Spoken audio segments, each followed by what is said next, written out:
आइए आज हम बात करते हैं हिस्ट्री 12th क्लास एनसीईआरटी का जो टॉपिक होगा हमारा वो होगा गृह स्थापत्य कला। गृह स्थापत्य कला जो ईंटें मनके और अस्थियां से पहले चैप्टर से लिया गया है। बात है कि गृह स्थापत्य के मतलब होता क्या, यानी कि गृह यानी कि घर को सजाने के लिए क्या क्या करते थे, घर में क्या क्या चीज़ें की आवश्यकता पड़ती है और उस आवश्यकता को किस प्रकार से पूरा किया जाए, यही होता है गृह स्थापत्य कला। आइए बात करते हैं। तो गृह स्थापत्य कला का जो सबसे अच्छा उदाहरण और सबसे अच्छा देखने को मिला है मोहनजोदड़ो के निचले शहर में मिला है। कहाँ से मिला है? मोहनजोदड़ो के निचले शहर से। तो हम बात करते हैं मोहनजोदड़ो के निचले शहर में आखिर क्या क्या मिला है जिसके हिसाब से गृह स्थापत्य को समझा गया कि मोहनजोदड़ो के लोग यानी कि हड़प्पा सभ्यता के लोग की घर की विधियां किस प्रकार थी। सबसे पहली बात कि घर को सबसे पहले एक चबूतरे पे बनाया गया और सारी गलियां एक दूसरे को 90 डिग्री पे काटती थी, यानी समकोण पे काटती थी। और दीवार का हर एक गली एक नालियों से जुड़ा होता था और नाली मुख्य नाले से और गंदगी पानी से शहर से सीधे बाहर चली जाती थी। मोहनजोदड़ो में जो घर मिला है वो भी निचले शहर में, मोहनजोदड़ो को दो भाग में बांटा गया था, एक ठो ऊपर वाले शहर और एक ठो नीचे वाले शहर में। तो निचले जो शहर है उसको बोला गया आवासों का केंद्र, मतलब लोग प्राकृतिक रूप में लोग पूर्णतः रूप से नीचे शहर में ही रहते थे, ऊपर वाले शहर में लोग नहीं रहा करते थे, वो सार्वजनिक था, वो आगे टॉपिक पे बात करेंगे।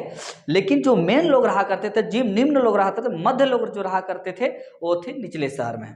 तो निचला शहर का घर बनाने का तरीका क्या होता था? सबसे पहली बात कि घर बनाने का तरीका कुछ इस प्रकार से होता था। ऐसे आंगन होता था और आंगन के चारों बगल से क्या किया जाता था? कमरा को बनाया जाता था। कमरा को ऐसे ऐसे करके चारों बगल से कमरा को बनाया जाता था, ठीक है। और कमरा को इस प्रकार से बनाया जाता था कि जो मुख्य दरवाजा होता था, जिसको हम बोलते दरवाजे, मेन दरवाजा, घर को घुसने से पहले उस दरवाजा को इस तरह से डिजाइन किया जाता था कि बाहर से कोई आदमी सीधे सीधे आंगन को ना देख सके, क्योंकि आंगन में जो महिलाएं होती थी अपने काम में जुड़ी होती थी, किस अवस्था में होती थी, तो बाहर से कोई अजनबी आके सीधे सीधे उस महिला को ना देख सके किसी अवस्था में, इसीलिए उसका सारा ध्यान रखा गया था।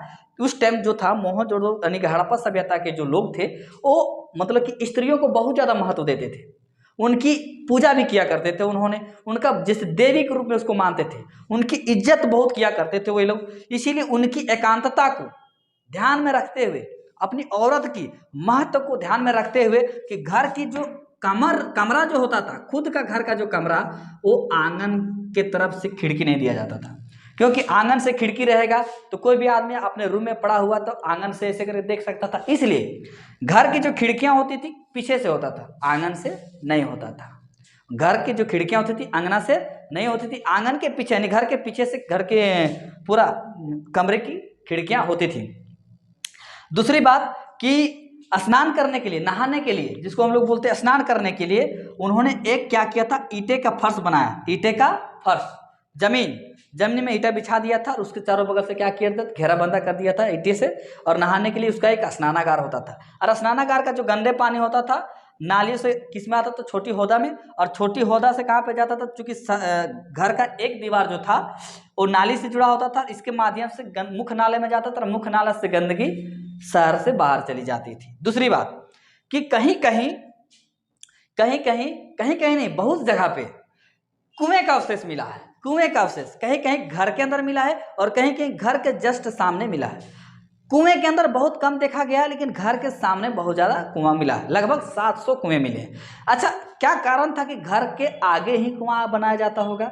तो सबसे पहली बात, घर के सामने बनाने का एक बहुत माने कि फायदा था। उन्होंने क्या करता था, वो कुआं जो बनता था उसका तो खुद तो सेवन करते थे, खुद तो प्रयोग करते थे, और राहगीरों का भी ध्यान रखते थे उन्होंने कि कोई भी राहगीर आएगा इस कुएं में प्यासे आएंगे, पिएंगे, खाएंगे और चले जाएंगे। इस बात को ध्यान में रखते हुए कुएं का जो डिजाइन किया गया था घर के बाहर किया गया था। दूसरी बात कि मोहनजोदड़ो में कई स्थानों से सीढ़ियों का अवशेष मिला है। अब सीढ़ी का अवशेष मिला, इससे साफ सुथरा पता चलता है कि सीढ़ी का प्रयोग मंजिला के लिए क्या करते? 1 तला 2 तला 3 तला चढ़ने के लिए किया जाता है। इससे क्या मतलब समझ रहे हैं आप कि सीढ़ी प्राप्त हुआ है, यानी कि हड़प्पा सभ्यता के लोग एक ही तला नहीं बनाए थे, 2 तला 3 तला 4 तला का मकान उनका होता था। इसलिए कहा जाता है कि सीढ़ी ने प्रमाण कर दिया, सिद्ध कर दिया कि हड़प्पा सभ्यता के जो लोग थे वो एक मंजिला नहीं बहुमंजिला घर बनाते थे।